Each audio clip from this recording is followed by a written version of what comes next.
When you look at question number 4, I hope you are thinking of the number 2 for all of them.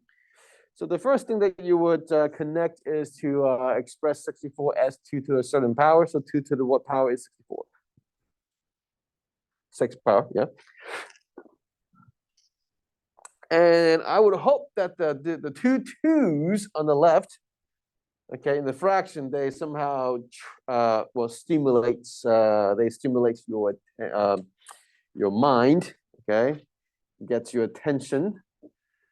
How do we express the left-hand side as a singular 2 to a certain power?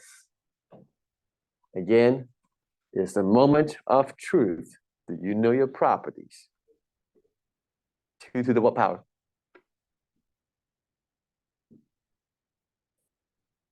Two to the what power on the left? Okay.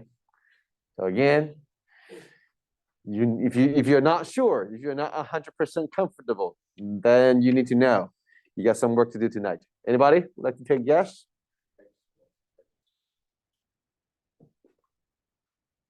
Close. It is x squared minus x. You subtract the exponents. When they share the same base, you would subtract the exponents. Now, what's going to happen is this. If I give you simple numbers, you probably will be able to answer. And this is the reason. 2 days ago, I said you've got to have a good example in your pocket and be able to use it. And for me, if I'm not sure, now the x squared and x is going to confuse you because they look different. So you ask yourself, what do you do with this? Okay, what do you do? Well, based on the meaning, you have 5 a's in the numerator and 2 a's in the denominator, so you end up having just 3 a's in the numerator. Then you're like, oh, I remember this now. It's a subtraction of exponents. I hope you understand why I've been reminding you to use the examples, because you will have doubts. I had doubts about these properties because these are going to, interfere your normal thought process. So now you have x squared minus x equals to 6. What do you do next? You factor out by first. Subtract 6 first because you want to get one side equal to 0. And then you go ahead, you factor, and then you find out what x is. So x minus 3 is equal to 0, or x plus 2 is equal to 0. And the answer is x equals to 3, or x equals to -2. Okay.